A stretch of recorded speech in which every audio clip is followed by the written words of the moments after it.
biggest thing is finding the items. So when you first start out, I always recommend people go to thrift stores or yard sales. The reason for that is thrift stores, everything's curated into one spot for you. People are just donating stuff, and you can usually get some good deals. Now a lot of those prices are going up, but yard sales are probably the best bang for your buck. But the biggest thing is you have to know where to find yard sales. So there's apps out there you can find yard sales, Craigslist, Facebook Marketplace. So Facebook Marketplace is another place that I used to hunt on a lot. Mercari, when Mercari first came out, a lot of people didn't know about Mercari. I was an early adapter to Mercari, and I would literally find underpriced items on there all the time. I used to buy back in the day. I used to go on eBay because eBay used to be all auction based, not buy it now. Is that pretty much evolved to more of a retail format. And when it was actually auction based, I would go on there and just buy big lots of items and have them sent to me, and then take those lots, separate them one by one, and relist them on eBay.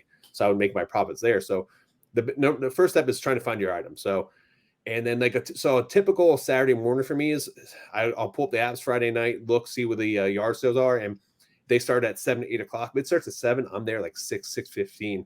I'm getting there when people are setting up. And I always be real respectful. Say, hey, I know I'm early. Do you mind if I look 9 or 10 times? To say, yeah, go ahead, because they just want to sell the stuff. So I try to get there first before everyone else does.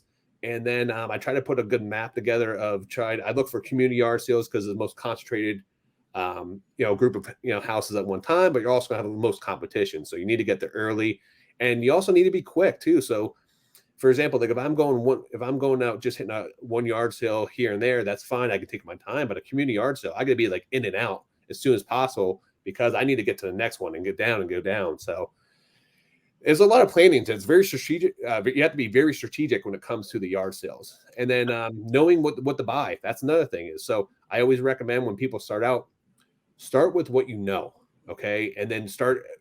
There's a famous saying that says, "Is it better to go an inch deep and a mile long, or is it better to go an inch wide and a mile deep?" It's better to go an inch wide and a mile deep. You want to become an expert in that category because you don't want to just buy the low hanging fruit.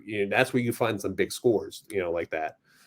So part of my business is I go picking, but that's also very time consuming. So people don't understand that if I go out if I leave the house at 6:30 on a Saturday morning, I may hit up 10, 15, 30 yard sales, just to, make a few $100s. Or there's times I go out and, like if you, my video I just posted last week, literally is a community yard sale. This one yard sale was so good that I did a whole video just on the one yard sale, on the community yard sale, because I think it was like $1,700 or $1,800 for 100. I paid $160, $170 for everything at the yard sale. And it was like Star Wars figures, like 10 pairs of Nike shoes, a Jordan, all kind of crazy stuff. So, you have those big hits, but I tell people the biggest thing is you have to be consistent and you have to go out and just hit as many places as possible. It's like when people ask out, you ask a girl out on a date, she's going to say no, then you're stuck. But if you ask 100 girls out on a date, you're going to get a lot of dates out of that. That's right. Yeah, the biggest thing. So going out, so let's say on Saturday I go out, maybe I spend 4 or 5 hours, I get those items I bring home. Then because I film for YouTube, I got to take everything out and line it up and film it and talk about what I do. And then I just throw it in my garage. And then I literally have to sometimes clean those items, which is a pain in the butt.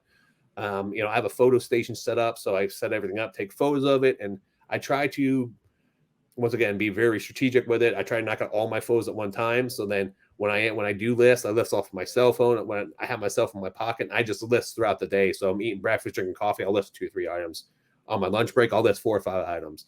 It's the girl wants to go to the store, and I'm like, I don't want to go in the store, more shopping, so I'll sit in the car and list a couple items. So it's just consistently just listing. So I list primarily on eBay. I used to sell a lot on Mercari too, but kind of cut back on that because just the marketplace in eBay is so much bigger. It is, Eventually going to probably get into Whatnot. I'm trying to wait to see what eBay does with eBay Live. That's what they're going to do to try to combat Whatnot.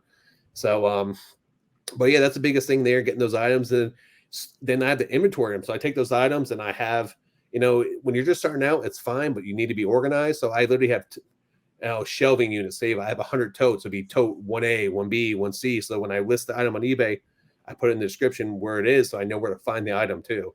And then once I get those orders, I'm packing them up in the morning and then taking them to the post office. So it's a lot of work. People don't realize, you see you see the fun part on YouTube, but I mean, there's hours and hours on the backside of things.